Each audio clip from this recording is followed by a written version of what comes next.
Assalamualaikum warahmatullahi wabarakatuh. Bismillah walhamdulillah wassalatu wassalamu ala sayyidina Muhammad ibn Abdullah wa ala alihi wa ashabihi wa man naswarahu wa walah, la hawla wa la quwwata illa billah, amma ba'du. Bapak, Ibu, hadirin hadirat peserta kajian Islam virtual Kitab Safinatus Shalah, kajian yang kedua bersama saya Haji Ahmad Shaleh Marwani SPD.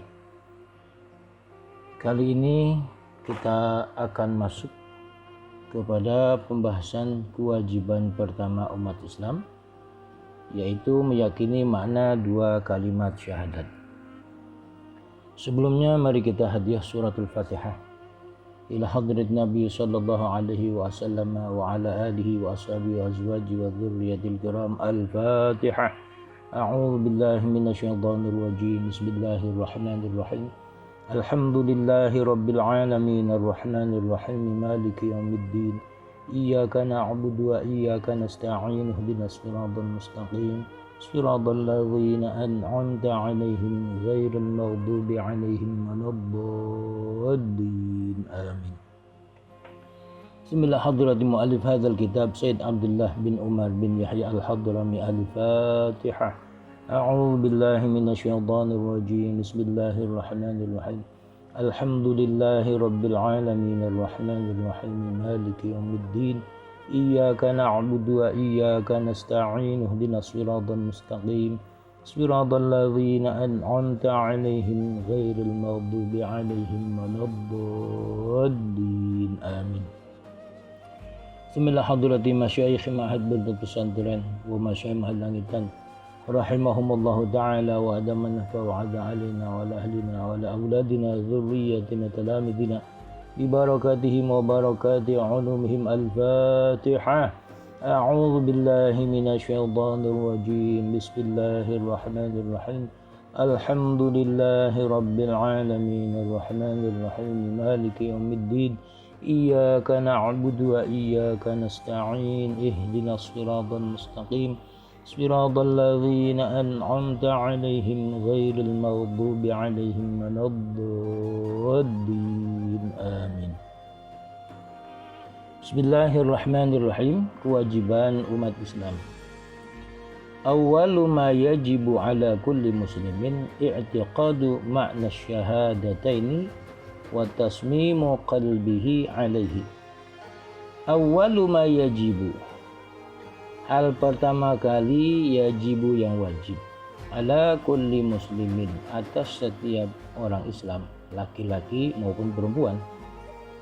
Apa yang wajib? I'tiqadu makna syahadataini, meyakini makna dua kalimat syahadat. Asyhadu an la ilaha illallah wa asyhadu anna muhammadar rasulullah.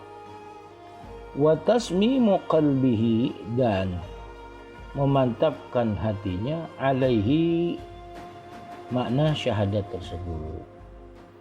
Kewajiban umat Islam yang pertama kali adalah meyakini makna dua kalimat syahadat dan memantapkan makna tersebut di dalam hati. Mengapa pengarang atau penulis kitab ini mengawali dengan keimanan? Karena meskipun kitab ini adalah tentang sholat, musannif atau penulis mengawali dengan membahas keimanan. Maksudnya ada sinergi bahwa orang yang menjalankan ibadah sholat harus mengerti siapa Tuhan yang disembah. Sebab sholat itu berarti berdialog, berdoa, berkeluh kesah, mengadu, dan memohon. Sehingga agar sholat kita bermakna, sholat kita memberi dampak psikologis yang baik dalam diri kita, maka kita harus tahu siapa Tuhan yang kita sembah. Makanya di awal beliau mengajarkan kita untuk mengenal Allah Subhanahu wa Ta'ala. Syarah atau komentar. Yang pertama, kewajiban pertama seorang muslim adalah beriman kepada Allah dan Rasulullah. Yang kedua, muslim yang berkewajiban itu adalah mereka yang berakal dan telah baligh. Telah berusia 15 tahun laki perempuan, perempuan telah haid atau telah hamil, laki-laki atau perempuan telah mimpi mengeluarkan air mani, atau perempuan mimpi mengeluarkan mani pagi. Yang ketiga, kewajiban tersebut berupa meyakini dan memantapkan makna dua kalimat syahadat di dalam hati, sehingga tidak timbul keraguan atau lupa. Yang keempat, para ulama ahli teologi menetapkan bahwa di samping wajib meyakini, juga wajib memahami makna keduanya. Makna asyhadu an la ilaha illallah dan makna asyhadu anna Muhammadar Rasulullah. Bila tidak demikian, maka kedua kalimat syahadat itu tidak dapat memberikan manfaat bagi seseorang untuk menyelamatkannya dari kekal di dalam neraka. Artinya, orang yang kekal di dalam neraka itu orang yang tidak beriman. Meskipun dia mengucapkan dua kalimat syahadat tapi tidak meyakini dan tidak memahami maknanya, tetap dianggap belum beriman. Makna syahadat tauhid, wa mana asyhadu an la ilaha illallah a'lamu wa a'taqidu biqalbi wa ubayyinu li ghairi alla ma'buda bihaqqin fil wujudi illallahu wa annahu ghaniyun amma siwahu. Wa makna asyhadu, adapun makna asyhadu alla ilaha illallah, asyhadu alla ilaha illallah, aku bersaksi sesungguhnya tidak ada Tuhan kecuali Allah. Maknanya, a'lamu, saya ngerti, wa ataqidu, saya meyakini, biqalbi, di dalam hati saya, wa ubayyinu li ghairi, dan saya jelaskan kepada orang lain. Dijelaskan apa? Alla ma'buda bihaqqin, bahwasanya tidak ada yang berhak disembah, bihaqqin, dengan sebenar-benarnya, fil wujudi, dalam realitas ini, illallahu, hanya Allah. Jadi saya yakin, saya jelaskan kepada orang lain bahwa yang hanya berhak disembah dalam realitas ini adalah hanya Allah semata.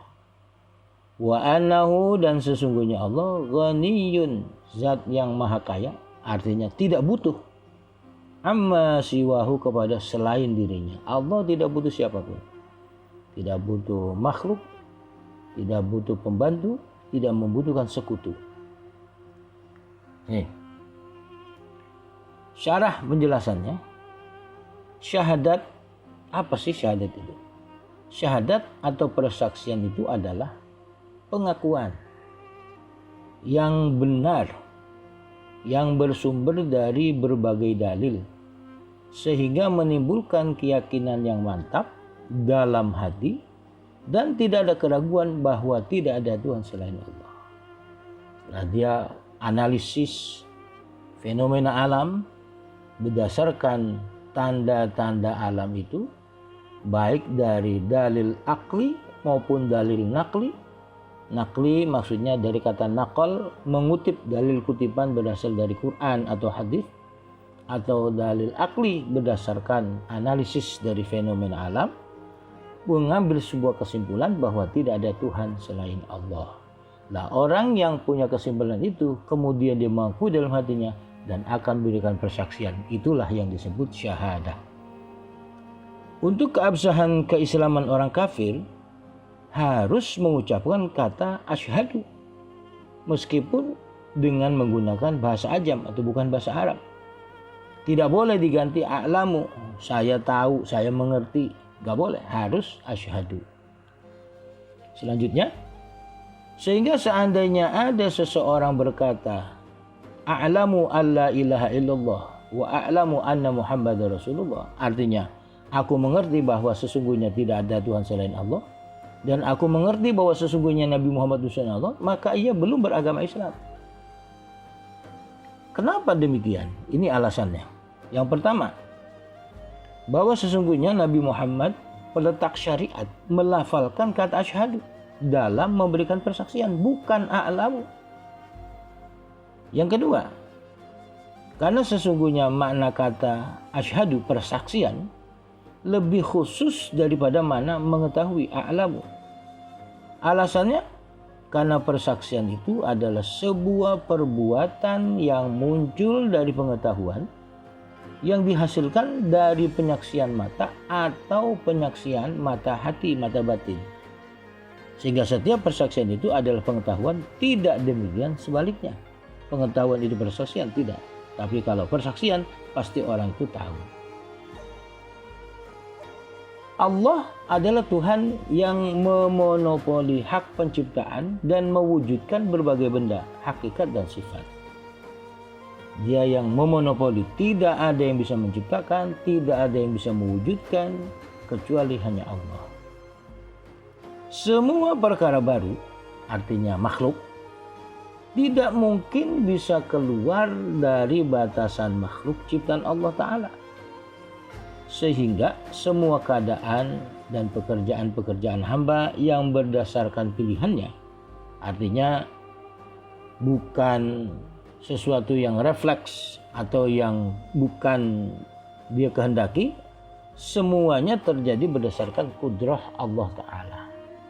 Baik yang refleks, baik yang dia tidak kehendaki ataupun yang dia kehendaki, maka itu semuanya berdasarkan kudrah dari Allah Ta'ala. Dan dia, Allah Ta'ala, memonopoli hak pengaturan berbagai perkara tanpa adanya sekutu dan penolong. Tidak butuh sekutu, tidak butuh penolong. Allah memonopoli dan Allah independen. Selanjutnya, tidak ada yang mewujudkan perkara baru, maksudnya makhluk, baik di alam yang tinggi, langit, maupun alam yang rendah, maksudnya di bumi, kecuali semua berdasarkan pengaturan, kehendak dan hikmahnya.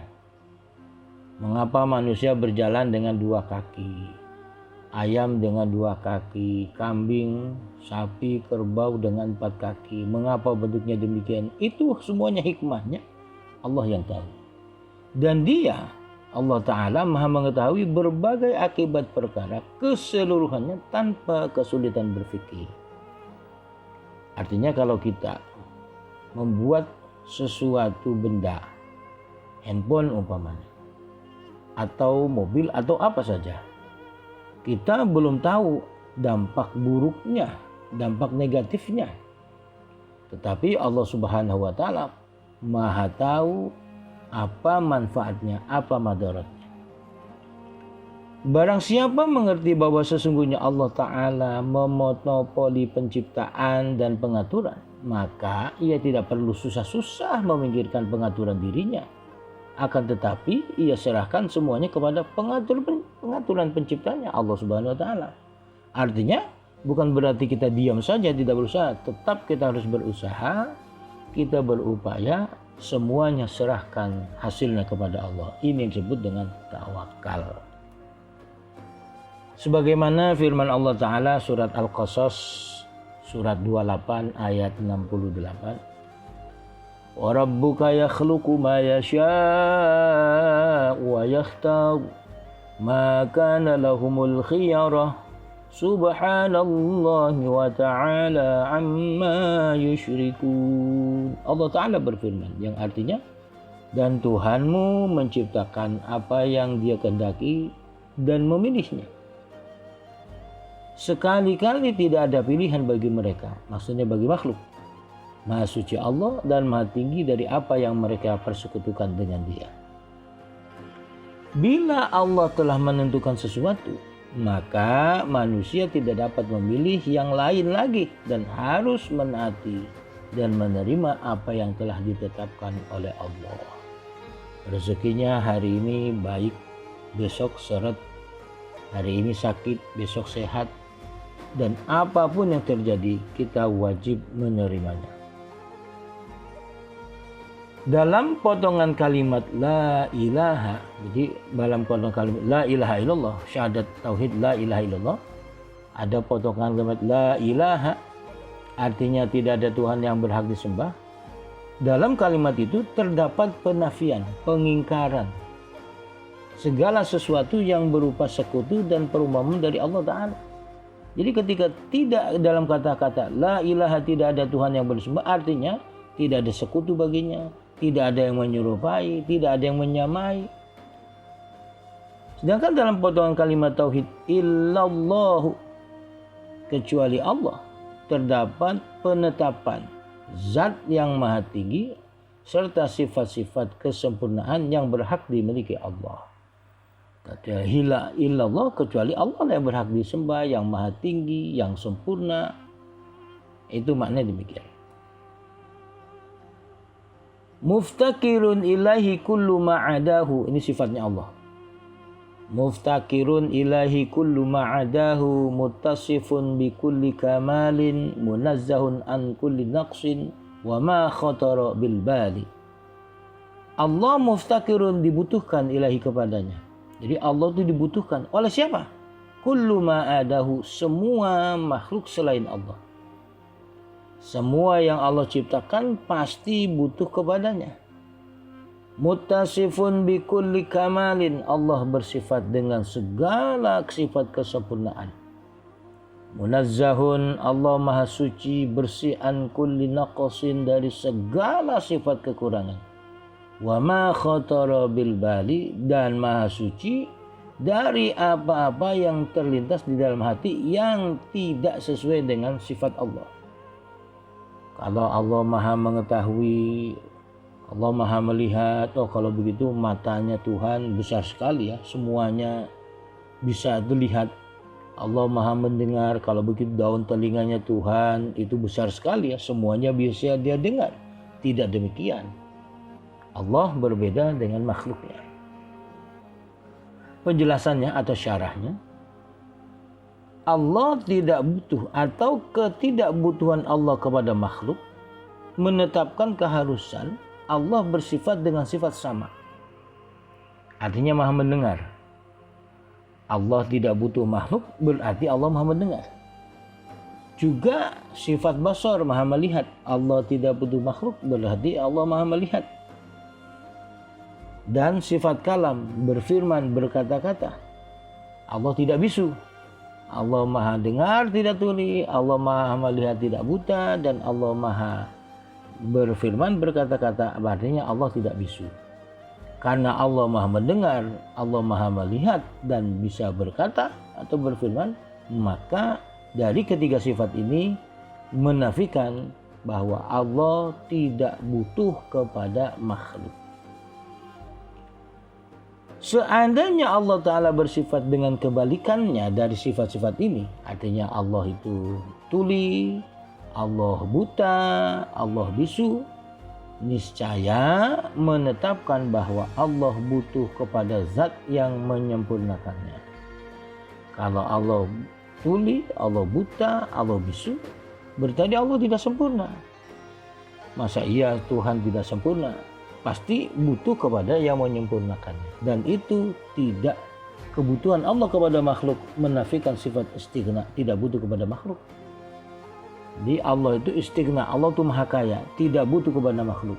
Kalau Allah ini memiliki sifat buta, tuli, dan bisu, berarti Allah itu butuh kepada makhluk. Bapak hadirin, saudara peserta kajian virtual Islam, memang untuk kajian seperti ini kita harus mengerenyitkan kening, berpikir secara dalam tentang kajian tauhid ini.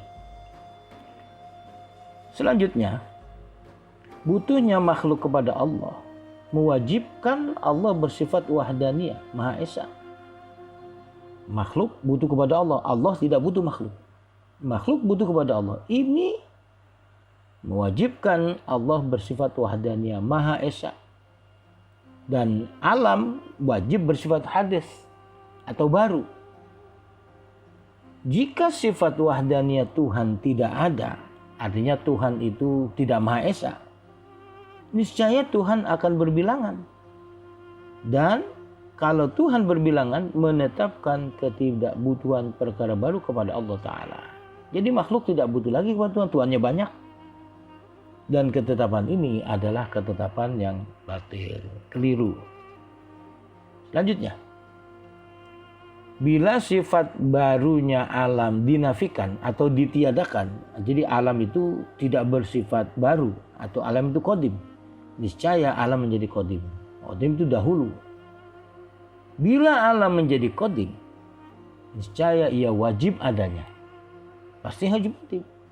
Dan bila wajib adanya, niscaya ia menjadi kaya, artinya tidak butuh. Dan tidak butuh kepada Allah Ta'ala. Mustahil alam tidak butuh kepada Allah.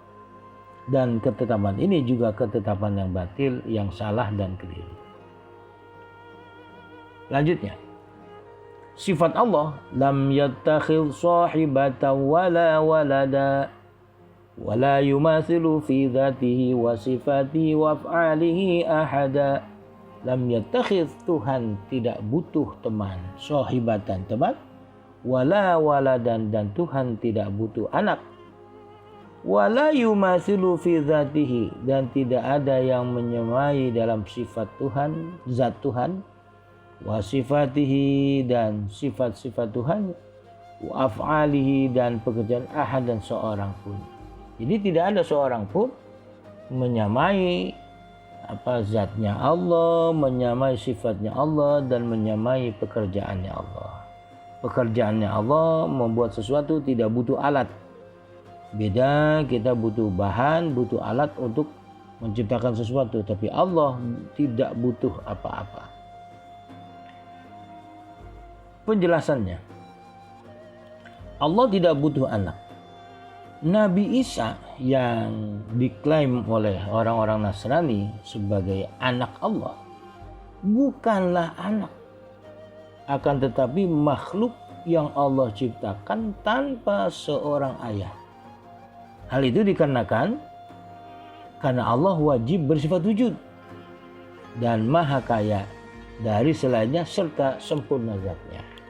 Karena Allah wujud, ada, dan Allah tidak butuh kepada makhluk, Allah maha sempurna, maka Allah tidak butuh siapa-siapa, apalagi anak.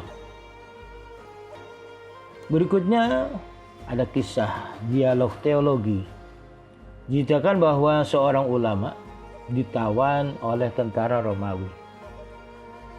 Karena orang Romawi ini beragama Nasrani, menganggap Nabi Isa sebagai anak Tuhan, ia bertanya. Lalu ia bertanya kepada mereka, mengapa kalian menyembah Isa? Mereka menjawab, karena sesungguhnya ia tidak berayah. Lalu ulama itu berkata, kalau demikian Adam lebih patut disembah, karena sesungguhnya dia tidak berayah dan beribu. Kemudian mereka berkata, karena sesungguhnya ia dapat menghidupkan orang-orang sudah mati. Ulama itu menjawab, kalau demikian Hizkil, Nabi Hizkil lebih patut disembah, karena sesungguhnya Isa hanya dapat menghidupkan 4 orang mati, sedangkan Nabi Hizkil dapat menghidupkan 8.000 orang yang sudah mati, dia hidupkan kembali. Lalu mereka beralasan lagi, karena sesungguhnya Isa dapat menyembuhkan orang yang buta dan orang yang berpenyakit belang. Ulama itu berkata, kalau demikian maka Jirjis lebih patut disembah. Kenapa? Karena sesungguhnya ia pernah disiksa dengan cara direbus di air panas dan dibakar, tetapi ia dapat keluar dari tempat perusuhan dalam keadaan selamat.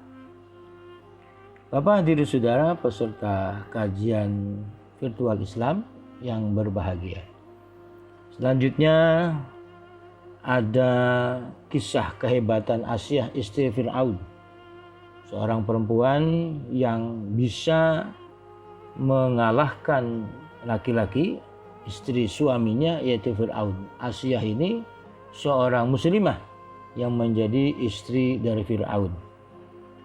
Beliau di istana Fir'aun berdakwah, mengajak kepada wanita-wanita, dayang-dayang yang ada di istana Fir'aun untuk beriman kepada Allah, mengikuti ajaran agamanya. Tetapi mereka tidak mau. Asia tidak berkecil hati, mengajak kaumnya untuk tidak menuhankan Fir'aun, karena Fir'aun tidak layak dijadikan Tuhan.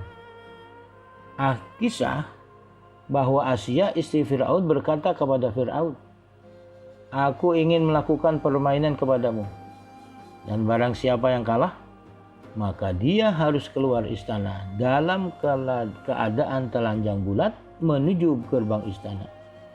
Lalu Fir'aun mengiyakan ajakan tersebut karena dia menganggap hebat, menganggap diri sebagai Tuhan. Tidak mungkin kalah bermain dengan istrinya. Ternyata Asia mampu mengalahkannya. Lalu ia berkata, penuhilah janjimu, keluar istana dalam keadaan telanjang bulat. Kemudian Fir'aun memelas kepada istrinya, maafkan saya dan kamu akan mendapatkan lemari perhiasan intan mutiara. Asia menjawab, kalau memang kamu benar sebagai Tuhan, maka penuhi janji, karena sesungguhnya memenuhi janji adalah salah satu syarat ketuhanan. Masa Tuhan ingkar janji? Lalu Fir'aun menanggalkan seluruh pakaiannya. Ketika para dayang-dayang melihatnya, kontan mereka kufur terhadap Fir'aun karena buruk rupanya, dan mereka beriman kepada Allah Ta'ala. Padahal sebelumnya Asia menawarkan mereka memeluk agama Islam, akan tetapi mereka tidak menanggapinya. Bapak hadirin, saudara peserta kajian Islam virtual, kitab Safinatus Shalah. Kisah ini jangan menjadi alat untuk menyakiti saudara-saudara kita non-muslim. Biarlah mereka pada keyakinannya, kita pada keyakinan kita. Lakum dinukum waliyadin. Demikian kajian kita pada sore hari ini. Mudah-mudahan bermanfaat. Wallahu a'lamu bishawab. Lebih kurang mohon maaf. Al-Fatihah. A'udzu billahi minasyaitonir rajim. Bismillahirrahmanirrahim. Alhamdulillahirabbil alamin arrahmanir rahim maliki yaumiddin. Iyyaka na'budu wa iyyaka nasta'in. Ihdinas siratal mustaqim. Siratal ladzina an'amta 'alaihim ghairil maghdubi 'alaihim waladdallin. Amin. Astaghfirullahalazim, astaghfirullahalazim, astaghfirullahalazim. Alhamdulillahirabbil alamin, hamdan syakirin, hamdan na'imin, hamdan halalan thayyiban mubarakan fi, hamdan yuwafi ni'amahu yukafi mazidah. Ya Rabbana lakal hamdu wa lakal syukru kama yanbaghi li jalali wajhikal karimi wa 'azimi sultanik. Allahumma rzuqna fahman nabiyyin, hifdzal mursalin wa ilhamal malaikatil muqarrabin bi rahmatika ya arhamar rahimin. Allahumma anfa'na bima 'allamtana wa 'allimna bima yanfa'una wa zidna 'ilman walhamdulillah ala kulli halin wa na'udzu billahi min hali ahli nar. Allahumma hafadhna minal fitan ma dhahara ma batan. Rabbana atina fid dunya hasanah wa fil akhirati hasanah wa qina adzabannar. Wa sallallahu ala sayyidina Muhammadin nabil ummi wa ala alihi washabihi wasallam walhamdulillahi rabbil alamin. Bapak, Ibu hadirin hadirat peserta kajian virtual Islam kitab Safinatus Shalah, bila ada pertanyaan silakan ditulis di WA. Sampai dengan Jumat berikutnya ada kesempatan untuk bertanya dan akan saya berikan jawaban. Lebih kurang mohon maaf. Assalamualaikum warahmatullahi wabarakatuh.